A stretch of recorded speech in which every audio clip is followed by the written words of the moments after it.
نحمده ونصلي ونسلم على رسوله الكريم اما بعد اعوذ باللہ من الشیطان الرجیم بسم اللہ الرحمن الرحیم یا ایہا الناس اعبدوا ربکم الذی خلقکم والذین من قبلکم لعلکم تتقون صدق اللہ العظیم وصدق رسولہ النبی الکریم الامین ان اللہ وملائکتہ یصلون علی النبی یا ایہا الذین آمنوا صلوا علیہ وسلموا تسلیما الصلاۃ والسلام علیک یا سیدی یا رسول اللہ وعلی آلک واصحابک یا سیدی یا حبیب اللہ الصلاۃ والسلام علیک یا سیدی یا نبی اللہ وعلی آلک واصحابک یا سیدی یا رحمۃ للعالمین۔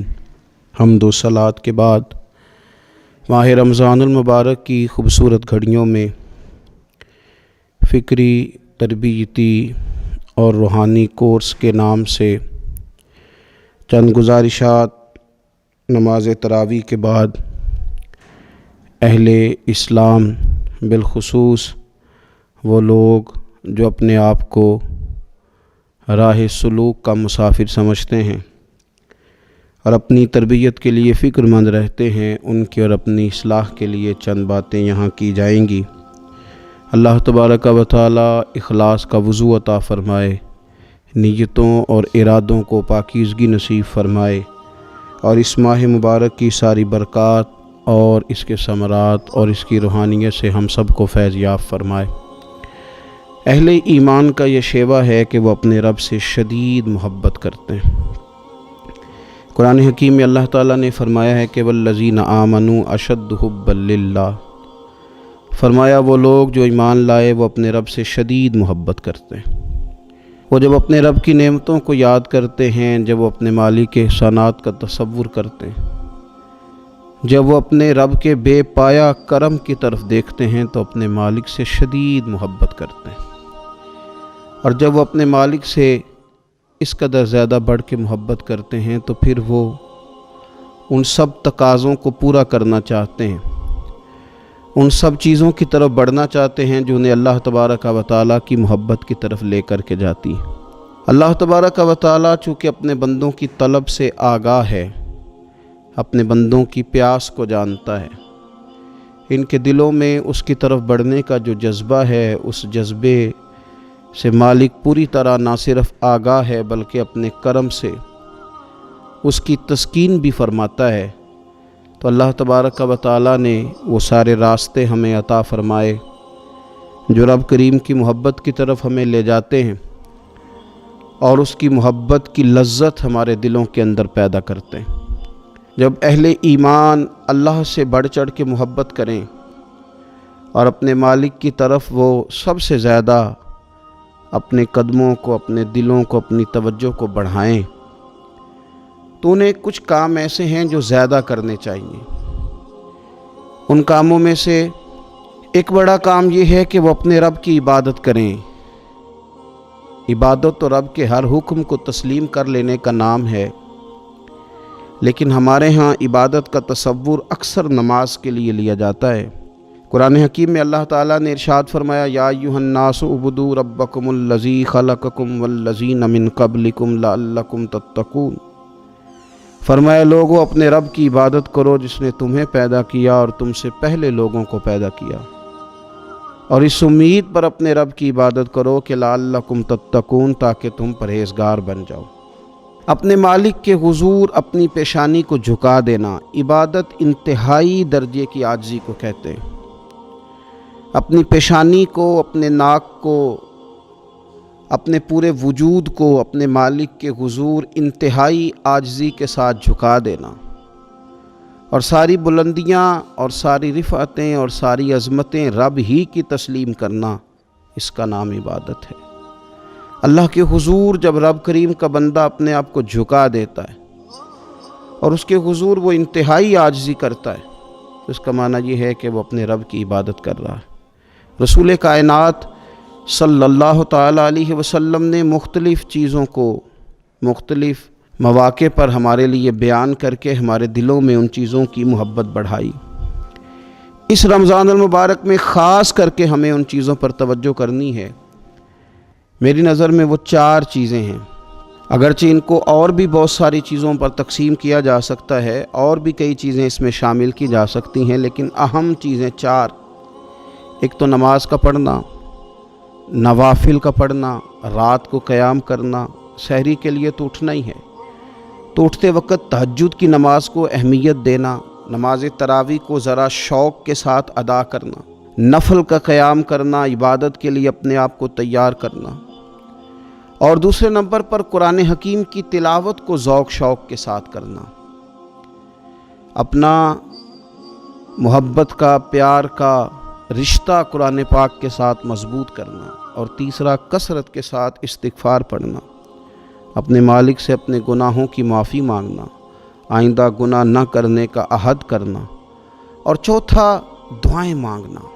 یہ 4 چیزیں اگر تھوڑی توجہ کے ساتھ اس ماہ مقدس میں روزانہ کے معاملات میں شامل کر لی جائیں، نماز، تلاوت قرآن مجید، استغفار اور دعا۔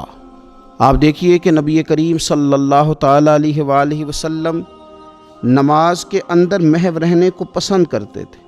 حضور نماز کے اندر شامل رہنے کو اور نماز کو بار بار ادا کرنے کو پسند کرتے تھے۔ ہر موقع پر حضور نماز ادا فرماتے، ہر موقع پر۔ سورج گرہن ہے تو نماز ہو رہی ہے، چاند گرہن ہے تو نماز ہو رہی ہے، بارش نہیں ہوتی تو کریم محبوب علیہ السلام نماز ادا کر رہے ہیں، بارشیں کثرت سے ہونے لگیں، طوفان اور آندیاں آنے لگیں تو حضور نماز ادا فرما رہے ہیں۔ جنگ کے موقع پر، بدر کے موقع پر لوگوں کی، صحابہ کی صفیں درست کر کے حضور خود مصلی پر تشریف لے گئے اور نماز شروع کر لی۔ تو ہر وقت نماز کی طرف حضور کی توجہ ہمیں بتاتی ہے کہ نماز پڑھنا، نفل پڑھنا، عبادت کرنا یہ کتنا دلچسپی والا کام ہے، اور مسلمان کا اس کے ساتھ شوق کس قدر زیادہ ہونا چاہیے۔ آج ہم زیادہ بے چین اس لیے رہتے ہیں کہ ہمارا تعلق باقی سب چیزوں سے مضبوط ہوا لیکن مصلی کے ساتھ کمزور ہوا۔ ہماری بہت ساری اس دور کی جدتوں نے ہم سے ہمارے مصلی کی، استغفار کی، تلاوت کی، دعا کی لذت چھینی۔ اگر ہم تھوڑا لوٹ کر کے آئیں اور کچھ گھنٹوں کے لیے، کچھ وقت کے لیے، کچھ ٹائم کے لیے، اگرچہ وہ مختصر ہی کیوں نہ ہو، ہم اپنے معمولات جو عبادت کے تعلق سے ان کو مضبوط کریں، موبائل بند کیے جائیں، ایک کونا تلاش کیا جائے، کوشش کی جائے تنہائی کرے انسان اپنے مالک کے ساتھ۔ نبی پاک صلی اللہ تعالیٰ علیہ وآلہ وسلم نے جو ہمیں طریقے بتلائے ہیں، ان طریقوں کی روشنی میں انسان اکیلا بیٹھے اپنے مالک کے حضور اور خوب اس کی بارگاہ میں نفل پڑھے، تلاوت کرے، استغفار پڑھے، پھر دعائیں مانگے، اپنے لیے بھی مانگے، امت کے لیے بھی مانگے، اپنے لیے بھی مانگے، اپنوں کے لیے بھی مانگے، سب کے لیے اللہ کے حضور سے وہ خیر طلب کرے۔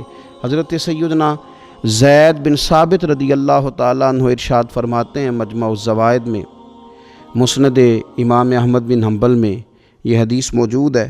آپ فرماتے ہیں کہ میں نبی پاک صلی اللہ تعالیٰ علیہ وسلم کے ساتھ اکثر نماز کے لیے جایا کرتا تھا، تو میں انفرادی انداز دیکھتا نبی پاک صلی اللہ تعالیٰ علیہ وسلم کا کہ حضور جب نماز کے لیے چلتے تو چھوٹے چھوٹے قدموں کے ساتھ چلتے۔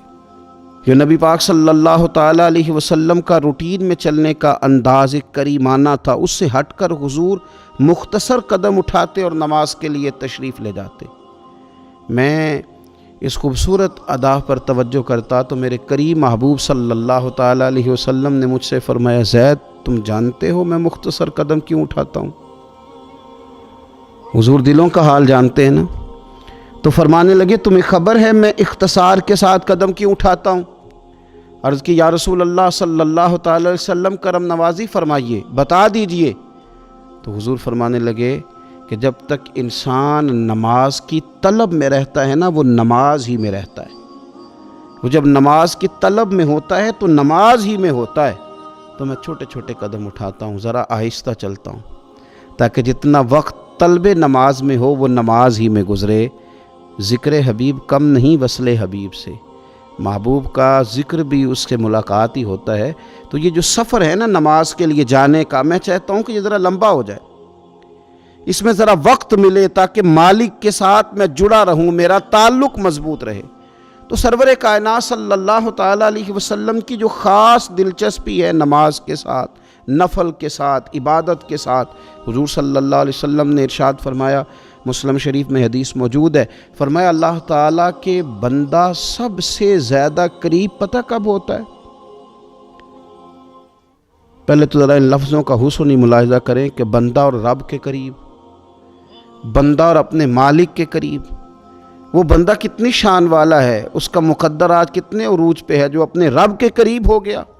حضور فرمانے لگے، غلاموں سنو، بندہ اپنے رب کے سب سے زیادہ قریب سجدے کی حالت میں ہوتا ہے، لہذا فرمایا سجدوں میں کثرت سے دعا کیا کرو، گویا اس سے مانگ لیا کرو سجدوں میں، اب تمہارا قرب ہے، اب تم جب کشکول طلب دراز کرو گے تو وہ تمہیں عطا کرے گا، جب تم نے اپنا سر سجدوں میں رکھا ہو تو پھر اپنی آرزویں لے آؤ ساری، اب رب تمہارے کشکول بھرے گا، تمہیں خیرات ملے گی، تمہاری طلب سے بڑھ کر تمہیں عطا کیا جائے گا۔ تو عبادت کے ساتھ جب آپ کا تعلق ہوتا ہے تو آپ قرب الہی میں ہوتے ہیں، اللہ کے قریب چلے جاتے ہیں۔ شرط یہ ہے کہ تھوڑی دیر بھول جائیں موبائل کو، تھوڑی دیر چھوڑ دیں دنیا داری کے خیالات، تھوڑی دیر وہ ایک دن چھوڑ کے سارا کچھ بھی تو جانا ہے نا اللہ کے حضور۔ تو آج بھی اگر کچھ وقت کے لیے ترک کیا جائے، اسلام میں رہبانیت نہیں، لیکن حضور تہجد کی نماز پڑھتے تھے، حضور اعتکاف کرتے تھے، غار حرا میں وقت گزارا نبی پاک علیہ السلام۔ کچھ وقت تو ایسا ہو جو انسان اپنے رب کے ساتھ گزارے، اللہ کے ساتھ اپنے تعلق کو وہ مضبوط کرے۔ دیکھیے حضرت سیدنا یوسف بن عبداللہ بن سلام رضی اللہ تعالیٰ عنہ، یہ حضرت عبداللہ بن سلام رضی اللہ تعالیٰ عنہ معروف صحابی رسول صلی اللہ تعالیٰ علیہ وسلم کے صاحبزادے، یہ حضرت ابو دردہ رضی اللہ تعالیٰ عنہ سے ملنے کے لیے تشریف لے گئے۔ فرماتے ہیں کہ جب میں ان سے ملنے کے لیے گیا تو وہ شدید علیل تھے، حضرت سیدنا ابو دردہ رضی اللہ تعالیٰ عنہ بڑے جلیل القدر صحابی ہیں اور بڑے صاحب الرائے آدمی ہیں۔ حضرت عمر فاروق رضی اللہ تعالیٰ عنہ اکثر ان سے مشورہ لیا کرتے تھے۔ فرماتے ہیں میں جب ان سے ملنے کے لیے گیا تو وہ سخت بیمار تھے اور اسی بیماری میں ان کا وصال ہوا۔ میں ان سے ملنے گیا تو وہ مجھ سے کہنے لگے کہ بھتیجے، حضرت عبداللہ ابن سلام کے بیٹے ہیں نا یوسف بن عبداللہ، تو وہ چونکہ ان کا دوستانہ تھا، کہنے لگے بھتیجے تم اس شہر میں کس طرح آئے؟ تو جناب یوسف بن عبداللہ کہتے ہیں میں نے عرض کی کہ آپ کا میرے والد کے ساتھ جو تعلق تھا، جو دوستانہ تھا، اس تعلق نے مجھے مجبور کیا کہ میں آپ کی تیمارداری کروں۔ تو فرماتے ہیں میں تو تیمارداری کرنے گیا تھا، ان کا حال پوچھنا تھا، لیکن یہ لوگ جو حضور کے دین کی تبلیغ کے لیے جذبات رکھتے تھے اور ایک دوسرے کو اللہ کی جانب متوجہ کرنے کا جو جذبہ رکھتے تھے، وہ بڑا انوکھا ہے۔ ایک شخص تیمارداری کرنے گیا ہے تو حضرت سیدنا ابو دردہ رضی اللہ تعالیٰ عنہ فرمانے لگے بھتیجے میں اس وقت اس کیفیت میں ہوں کہ جھوٹ بولنا بہت برا ہے، یعنی جھوٹ بول ہی نہیں سکتا کہ اس بیماری میں ہوں کہ جس میں مجھے لگتا ہے کہ میں دنیا سے چلا جاؤں گا۔ فرمانے لگے اللہ کی قسم میں نے خود رسول پاک صلی اللہ علیہ وسلم سے سنا ہے کہ جو شخص اچھے طریقے سے وضو کرے، وہ تیمارداری کرنے آئے اور یہ ان کو نماز کی طرف، عبادت کی طرف مائل کر رہے ہیں۔ فرماتے میں نے خود حضور صلی اللہ علیہ وسلم سے سنا ہے کہ جو شخص اچھے طریقے سے وضو کرے، پھر 2 رکعتیں نماز پڑھ لے یا 4 رکعتیں نماز پڑھ لے، اخلاص کے ساتھ پڑھے، اچھا وضو کرے، 2 رکعتیں پڑھ لے یا 4 پڑھ لے، یعنی 2 نفل ادا کرے یا 4 کر لے، اور پھر وہ خلوص کے ساتھ اپنے رب سے مغفرت طلب کرے تو اللہ اس بندے کی بخشش فرما دے گا۔ یہ میں نے سنا ہے حضور سے، یہ میں نے خود سنا ہے۔ مرض وصال میں سیدنا ابو دردہ رضی اللہ تعالیٰ عنہ اس کو بیان کرتے ہیں۔ تو رمضان المبارک کے اندر ہمیں موقع ملتا ہے نماز پڑھنے کا، نماز تراویح کا، رات کی قیام کا موقع میسر آتا ہے۔ ایک تو عشاء کے بعد موقع ملا تراویح پڑھنے کا، ایک یہ کہ ہم کو سحری میں اٹھنا ہے، اور تہجد کی وہ خاص فضیلتیں جو عام دنوں میں کئی دفعہ مشکل ہوتی ہیں، وہ اٹھنا تو ہے۔ اگر تھوڑا سا 10 منٹ پہلے اٹھا جائے، وضو کیا جائے، اچھے طریقے سے کچھ نوافل ادا کر لیے جائیں، پھر سحری کے معاملات میں مشغول ہوا جائے۔ نبی پاک صلی اللہ تعالیٰ علیہ وآلہ وسلم ارشاد فرماتے ہیں، یہ ترمذی شریف کی حدیث ہے، حضور علیہ الصلوۃ والسلام نے ارشاد فرمایا کہ رات کا قیام اپنے اوپر لازم کر لو۔ اگرچہ یہ لازم کرنا یہ استحبابی حکم ہے، حضور صلی اللہ تعالی علیہ وسلم نے اسے فرض قرار نہیں دیا، لیکن حضور شوق دلاتے ہیں۔ فرمایا رات کا قیام، رات کا قیام، ساون کی کالی راتوں میں جب بوندا باندی ہوتی ہے، وہ راتوں کو اٹھ اٹھ روتے ہیں جب خلقت ساری سوتی ہے۔ اور حضرت میاں صاحب رحمۃ اللہ علیہ نے فرمایا تھا کہ رات پوے تے بے دردانو نیند پیاری آوے، تے درد مندانو یاد سجن دی ستیاں وی آن جگاوے۔ فرمایا رات کا قیام، حضور سید عالم صلی اللہ تعالی علیہ وسلم فرماتے ہیں رات کا قیام اپنے اوپر لازم کر لو، اس لیے کہ یہ رات کا قیام تم سے پہلے نیک لوگوں کا طریقہ ہے، اور یہ تمہارے لیے قرب خداوندی کا باعث ہے، یہ تمہیں اللہ کے قریب کر دے گا۔ اور حضور صلی اللہ تعالی علیہ وسلم فرمانے لگے یہ رات کا قیام تمہاری برائیوں کو مٹا دے گا اور یہ تمہیں گناہوں سے روک لے گا، گویا رب کریم تمہیں معافی عطا فرمائے گا، یہ تمہارے لیے بخشش کا ذریعہ بن جائے گا۔ یہ برائیوں کو مٹانے والا ہے رات کا قیام، یہ گناہوں سے روکنے والا ہے رات کا قیام۔ تو نماز کی طرف خاص توجہ کریں۔ اسی طرح کا معاملہ تھوڑا سا ہمیں ذوق کے ساتھ قرآن پاک کی تلاوت کے ساتھ اپنے آپ کو وابستہ کرنا چاہیے۔ بہقی شریف میں حدیث ہے، نبی پاک صلی اللہ تعالی علیہ وسلم نے فرمایا میری امت کی سب سے افضل عبادت تلاوت قرآن ہے، سب سے افضل عبادت تلاوت قرآن ہے۔ اور حضور صلی اللہ تعالی علیہ وسلم فرماتے ہیں قیامت کے دن قرآن پڑھنے والے سے کہا جائے گا تو پڑھ، تو جتنی آیتیں پڑھتا جائے گا رب تیرے اتنے درجے بلند کرتا جائے گا۔ تلاوت قرآن کے ساتھ خاص ذوق، رمضان شریف کے اندر گھروں کے اندر اگر قرآن پاک کی تلاوت کی جائے، ہم دیکھتے تھے جب دیہاتوں میں ہوتے تھے تو گھر کے اندر بڑا ذوق ہوتا تھا قرآن پاک کی تلاوت کا۔ بہن بھائی ایک دوسرے سے پوچھتے تھے تیرا کون سا سپارہ ہے، تو وہ کہتا تھا میں کیوں بتاؤں، تو بتا تیرا کون سا ہے۔ کیوں؟ اس لیے کہ ایک شوق ہوتا تھا کہ ایک دوسرے سے آگے بڑھنا۔ تو نبی پاک صلی اللہ تعالی علیہ وسلم نے فرمایا دنیا میں قرآن مجید پڑھتا تھا، اس سے قیامت کے دن بھی کہا جائے گا کہ اب تو پڑھنا، تو وہ جتنی آیات پڑھے گا رب اس کے اتنے درجے بلند کرے گا۔ تو رمضان شریف کے اندر خاص ذوق قرآن مجید کی تلاوت کا۔ پھر اسی طرح کا معاملہ استغفار کے ساتھ، نفل پڑھے جائیں، تلاوت کی جائے، اور پھر استغفار کثرت سے پڑھا جائے، استغفار کثرت سے پڑھا جائے۔ نبی پاک صلی اللہ تعالی علیہ وسلم کا نا محبوب وظیفہ استغفار پڑھنا، اللہ کے حضور توجہ کرنا، توبہ کرنا۔ حضور تو معصوم ہے، نبی پاک تو معصوم عن الخطا، حضور سے تو معاذ اللہ کوئی گناہ سرزد ہوتا ہی نہیں۔ اور انبیاء کے بارے میں جو کوئی ایسے نظریات رکھے وہ گمراہ ہے، لیکن حضور صلی اللہ تعالی علیہ وسلم نے فرمایا لوگو، یہ بخاری مسلم میں حدیث ہے، فرمایا لوگو اللہ تبارک و تعالیٰ کی بارگاہ میں توبہ کرو، بخشش طلب کرو۔ حضور فرماتے ہیں میں دن میں 100 مرتبہ اپنے رب کی بارگاہ میں توبہ کرتا ہوں۔ حضور تو معصوم ہے۔ یہ توبہ کس لیے ہے؟ یہ تعلیم امت کے لیے، یہ ہمیں سمجھانے کے لیے، یہ ہماری توجہ دلانے کے لیے، یہ بتانے کے لیے ہے کہ یہ استغفار درجات کو بلند کرتا ہے۔ اللہ کی طرف رجوع کرنے کے لیے کثرت کے ساتھ استغفار کی جائے، اپنے رب سے معافی مانگی جائے۔ ہم انسان ہیں، کچھ غلطیاں نہ چاہتے ہوئے بھی ہو جاتی ہیں، بہت کوشش کے باوجود کچھ چیزوں پر کنٹرول نہیں رکھ پاتے، ہم سے سرزد ہو جاتی ہیں۔ رمضان کی ساعتوں میں، صبحوں میں، شاموں میں، سحری میں، افطار میں، تراویح میں، تہجد میں اگر اللہ کے حضور استغفار کی جائے، اللہ کے حضور استغفار کی جائے۔ مسند امام احمد بن حنبل میں حدیث ہے، حضور صلی اللہ تعالی علیہ وسلم فرماتے ہیں، اور یہ حدیث اتنی زیادہ انسان کو خوشی دیتی ہے اور رب کی رحمت کو بندے کے اتنا قریب کر دیتی ہے، اتنا اللہ کے قریب کر دیتی ہے کہ انسان جھوم اٹھتا ہے۔ کبھی اس حدیث کے جملوں پر غور کریں، نبی پاک صلی اللہ تعالی علیہ وآلہ وسلم کس طرح رب کی رحمت ہمارے سامنے بیان کرتے ہیں، اور جب حضور اپنی زبان نور سے بیان کرتے ہیں پھر تو یوں لگتا ہے کہ روح کی گہرائیوں تک بات چلی گئی۔